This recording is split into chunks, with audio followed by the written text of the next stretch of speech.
BPSC tree 3.0 एवं tree 4.0 दोनों के लिए जीके जीएस से 40 महत्वपूर्ण प्रश्न है और उसका उत्तर है। गुड इवनिंग आप सभी को। पहला प्रश्न है कि मोरी लिपि का प्रयोग किनके विलेखों में किया जाता है।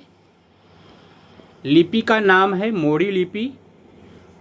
ऑप्शन ए में है आप सभी के पास बोडे योरो, बी में है होयसलो, सी में है जोमोरिनो, डी में है मराठो। उपयुक्त में से एक से अधिक।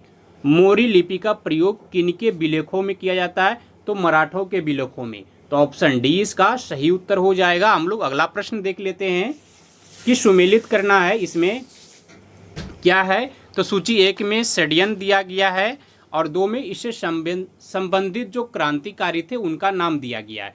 सबसे पहला है नासिक षड्यंत्र केस। तो नासिक षड्यंत्र केस जो है इनके कौन है, नासिक षड्यंत्र केस का जो है हम लोग यहीं पर देख लेते हैं इसका आंसर। तो इसका हो जाएगा विनायक सावरकर। उसके बाद अलीपुर षड्यंत्र केस का हो जाएगा अरविंद घोष। उसके बाद ढाका षड्यंत्र केस का हो जाएगा षड्यंत्र हो जाएगा, इस जगह सब जगह छूट गया है,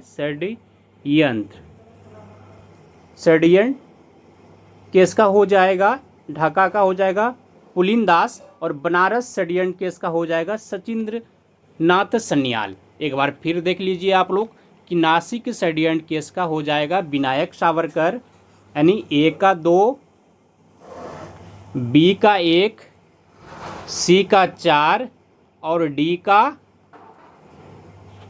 3। ये हो जाएगा 2 1 4 3। उस तरह से अगर हम लोग आंसर देखें तो यहाँ पर दिया गया है ऑप्शन बी 2 1 3 4। तो ऑप्शन बी इसका सही उत्तर हो जाएगा। अगला प्रश्न हम लोग देख लेते हैं। हिमालय का विस्तार अराकान योमा कहाँ स्थित है। ऑप्शन ए में है बलूचिस्तान, बी में यहाँ पर दिया गया है नेपाल, सी में है म्यांमार और डी में है कश्मीर। उपर्युक्त में से एक से अधिक। हिमालय का विस्तार अराकान योमा कहाँ स्थित है, तो यह म्यांमार में है। तो ऑप्शन सी इसका सही उत्तर हो जाएगा। अगला प्रश्न हम लोग देख लेते हैं। पानी में हवा का बुदबुद वैसे ही काम करेगा जैसा करता है। ऑप्शन ए में दिया गया है उत्तल दर्पण, उत्तल लेंस, अवतल दर्पण, अवतल लेंस। उपर्युक्त में से एक से अधिक। तो इसका सही उत्तर हो जाएगा उत्तल लेंस। पानी में हवा का जो बुदबुदा होता है वह उत्तल लेंस के भांति काम करता है। तो ऑप्शन बी इसका सही उत्तर हो जाएगा। अगला प्रश्न हम लोग देख लेते हैं कि पी ठाकुर दास तथा जी डी बिरला द्वारा फिक्की की स्थापना कब की गई। ऑप्शन ए में है 1927 में, बी में है 1928 में, सी में है 1929 में, डी में है 1930 में। उपर्युक्त में से एक से अधिक। पी ठाकुर दास तथा जी डी बिरला द्वारा फिक्की की स्थापना कब की गई, तो इसका सही उत्तर हो जाएगा 1927 में। ऑप्शन ए इसका सही उत्तर है। अगला प्रश्न है कि जनजातीय लोगों के संबंध में एक शब्द है आदिवासी। इसका प्रयोग सर्वप्रथम किसने किया था। ऑप्शन ए में है महात्मा गांधी, बी में है ठक्कर बप्पा, सी में है ज्योतिबा फुले, डी में भीमराव अंबेडकर यानी बी आर अंबेडकर। उपर्युक्त में से एक से अधिक। जनजातीय लोगों के संबंध में जो है कि आदिवासी शब्द का सर्वप्रथम प्रयोग ठक्कर बप्पा ने किया था। तो ऑप्शन बी इसका सही उत्तर है। अगला प्रश्न हम लोग देख लेते हैं कि अनुव्रत सिद्धांत का प्रतिपादन किसने किया था। ऑप्शन ए में है महायान बौद्ध संप्रदाय ने, बी में है लोकायत शाखा ने, सी में है हीनयान बौद्ध संप्रदाय ने, डी में है जैन धर्म ने। उपर्युक्त में से एक से अधिक। अनुव्रत सिद्धांत का प्रतिपादन किसने किया था, तो जैन धर्म ने किया था। तो ऑप्शन डी इसका सही उत्तर हो जाएगा। अगला प्रश्न हम लोग देख लेते हैं कि अछूत जातियों के संबंध में हरिजन शब्द का प्रयोग सर्वप्रथम किसने किया था। ऑप्शन ए में है महात्मा गांधी, बी में है बी आर अंबेडकर यानी भीमराव अंबेडकर, सी में है ठक्कर बप्पा और डी में है जवाहरलाल नेहरू और इनमें उपयुक्त में से एक से अधिक अछूत जाति के संबंध में हरिजन शब्द का प्रयोग सर्वप्रथम महात्मा गांधी ने किया था। तो ऑप्शन ए इसका सही उत्तर हो जाएगा। अगला प्रश्न हम लोग देख लेते हैं कि निम्न में से कौन गदर आंदोलन से नहीं जुड़ा था। ऑप्शन ए में है भाई परमानंद, बी में है सोहन सिंह भाकना, सी में है हरनाम सिंह टुंडिला और डी में है तारकेश्वर। उपयुक्त में से एक से अधिक कौन नहीं जुड़ा था। तो इसका सही उत्तर हो जाएगा तारकेश्वर नहीं जुड़ा हुआ था गदर आंदोलन से। बाकी भाई परमानंद, सोहन सिंह भाकना और हरनाम सिंह टुंडिला ये तीनों जुड़ा हुआ था। अगला प्रश्न हम लोग देख लेते हैं। निम्नलिखित में कौन सा ईंधन न्यूनतम पर्यावरणीय प्रदूषण उत्पन्न करता है। ऑप्शन ए में है डीजल, बी में है हाइड्रोजन, सी में है कोयला, डी में है केरोसिन। उपयुक्त में से एक से अधिक निम्नलिखित में कौन सा ईंधन न्यूनतम पर्यावरणीय प्रदूषण उत्पन्न करता है। तो इसका सही उत्तर हो जाएगा हाइड्रोजन। ऑप्शन बी इसका सही उत्तर है। अगला प्रश्न हम लोग देख लेते हैं कि महात्मा गांधी ने 1930 ईस्वी में सविनय अवज्ञा आंदोलन का आरंभ किया। कहाँ से किया। ऑप्शन ए में सेवाग्राम, साबरमती, डांडी, वर्धा। उपयुक्त में से किसी एक से नहीं। तो कहाँ से किया। डांडी से किया। इन्होंने यात्रा साबरमती से आरंभ किया था और डांडी पहुंचकर इन्होंने नमक कानून को भंग किया। तो उसी समय से सविनय अवज्ञा आंदोलन की शुरुआत हो गई। तो ऑप्शन सी इसका सही उत्तर है। अगला प्रश्न हम लोग देखते हैं कि भारत की जनता के संदर्भ में किसने हिंदू शब्द का प्रथम बार प्रयोग किया था। ऑप्शन ए में है यूनानियों ने, रोमवासियों ने, चीनियों ने, अरबवासियों ने। उपयुक्त में से एक से अधिक भारत की जनता के संदर्भ में किसने हिंदू शब्द का प्रथम बार प्रयोग किया था। तो वह अरबवासियों ने किया था। तो ऑप्शन डी इसका सही उत्तर हो जाएगा। अगला प्रश्न हम लोग देख लेते हैं कि उल्का क्या है। ऑप्शन ए में है तीव्र गति से चलता तारा है, बी में है पुच्छहीन धूमकेतु है, सी में है तारामंडल का भाग है और डी में है बाह्य अंतरिक्ष से पृथ्वी के वायुमंडल में प्रविष्ट हुए द्रव का अंश है। उपयुक्त में से एक से अधिक उल्का क्या है। तो वह बाह्य अंतरिक्ष से पृथ्वी के वायुमंडल में प्रविष्ट हुए द्रव का अंश है। तो ऑप्शन डी इसका सही उत्तर हो जाएगा। अगला प्रश्न है कि निम्नलिखित में कौन सी वह ब्रह्मवादिनी थी जिसने वेद मंत्रों की रचना की थी। आप लोगों को बताना है कि वह ब्रह्मवादिनी कौन थी जिसने वेद मंत्रों की रचना की थी। ऑप्शन ए में है लोपामुद्रा, लीलावती, गार्गी, सावित्री। उपयुक्त में से एक से अधिक तो कौन थी वह लोपामुद्रा थी। तो ऑप्शन ए इसका सही उत्तर हो जाएगा। अगला प्रश्न हम लोग देख लेते हैं कि गुप्त काल में लिखित संस्कृत नाटकों में स्त्री और शूद्र कौन सी भाषा बोलते थे। गुप्त काल की बात हो रही है कि लिखित संस्कृत में नाटकों में स्त्री और शूद्र जो है कौन सी भाषा बोलते थे। ऑप्शन ए में संस्कृत, पाली, प्राकृत, सौरसेनी। उपयुक्त में से एक से अधिक तो सही उत्तर इसका हो जाएगा प्राकृत भाषा बोलते थे। ऑप्शन सी इसका सही उत्तर है। अगला प्रश्न हम लोग देख लेते हैं कि निम्नलिखित में से कौन सी कला परिवर्धनशील भूर्ण की शुष्कन से रक्षा करती है। ऑप्शन ए में है एमनियॉन, बी में है कोरियन, सी में है एलेंटॉइस और डी में है योगसेक। प्रयुक्त में से एक से अधिक तो सही उत्तर हो जाएगा एमनियॉन। ऑप्शन ए इसका सही उत्तर है। अगला प्रश्न हम लोग देख लेते हैं कि जिप्सी लोगों का मूल स्थान कहाँ है। ऑप्शन ए में मिस्र, भारत, रूस, फारस। उपयुक्त में से एक से अधिक जिप्सी लोगों का मूल स्थान भारत है। तो ऑप्शन बी इसका सही उत्तर हो जाएगा। हम लोग अगला प्रश्न देख लेते हैं।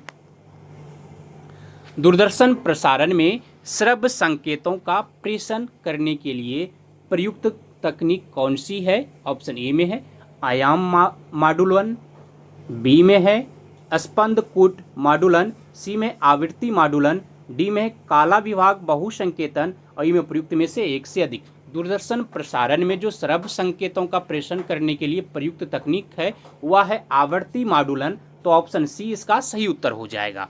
हम लोग अगला प्रश्न देखते हैं कि निम्नलिखित में से कौन सी महाद्वीप संसार में सर्वाधिक मध्य ऊंचाई वाला है। ऑप्शन ए में है अंटार्कटिका, बी में है एशिया, सी में है उत्तरी अमेरिका, डी में है दक्षिणी अमेरिका। उपयुक्त में से एक से अधिक। आप लोगों को बताना है कि कौन सा महाद्वीप संसार में सर्वाधिक मध्य ऊंचाई वाला है। तो इसका सही उत्तर हो जाएगा Asia, option B.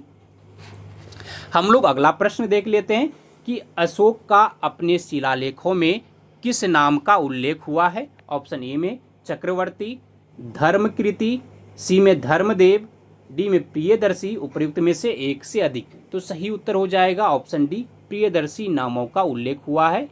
Option D इसका सही उत्तर है। अगला प्रश्न हम लोग देख लेते हैं कि घोंसला बनाने वाला एकमात्र सर्प कौन सा है। ऑप्शन ए में है chain viper, krait, king cobra, saw scaled wiper. उपयुक्त में से एक से अधिक। घोंसला बनाने वाला एकमात्र सर्प जो है वह किंग कोबरा है। तो ऑप्शन सी इसका सही उत्तर है। हम लोग अगला प्रश्न देखते हैं कि केल्विन मान से मानव शरीर का सामान्य ताप कितना है। ऑप्शन ए में है 280, 300, 290, 310। उपयुक्त में से कोई नहीं, तो 310 है। ऑप्शन डी इसका सही उत्तर है। अगला प्रश्न हम लोग देख लेते हैं कि निम्नलिखित में से किसने न्यूटन से पूर्व ही यह बता दिया था कि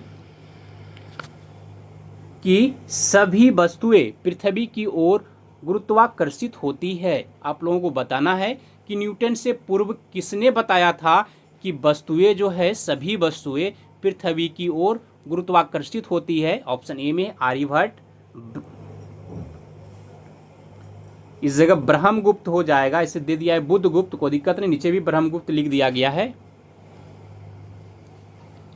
बुद्धगुप्त, ब्राह्मीर, ब्रह्मगुप्त और आर्यभट्ट किसने बताया था या कि न्यूटन से पूर्व ही बता दिया था कि सभी वस्तुएं जो है पृथ्वी की ओर गुरुत्वाकर्षित होती है। तो इसका सही उत्तर हो जाएगा आर्यभट्ट ने यह बताया था। तो ऑप्शन ए इसका सही उत्तर है। हम लोग अगला प्रश्न देख लेते हैं कि नेत्र तंतु किस सिद्धांत पर काम करता है। ऑप्शन ए में है प्रकीर्णन, बी में है व्यक्तीकरण, सी में है अपवर्तन और डी में है पूर्ण अभ्यंतरण प्रावर्तन। उपयुक्त में से एक से अधिक। तो सही उत्तर हो जाएगा नेत्र तंतु जो है वह पूर्ण अभ्यंतर प्रावर्तन के सिद्धांत पर काम करता है। तो ऑप्शन डी इसका सही उत्तर है।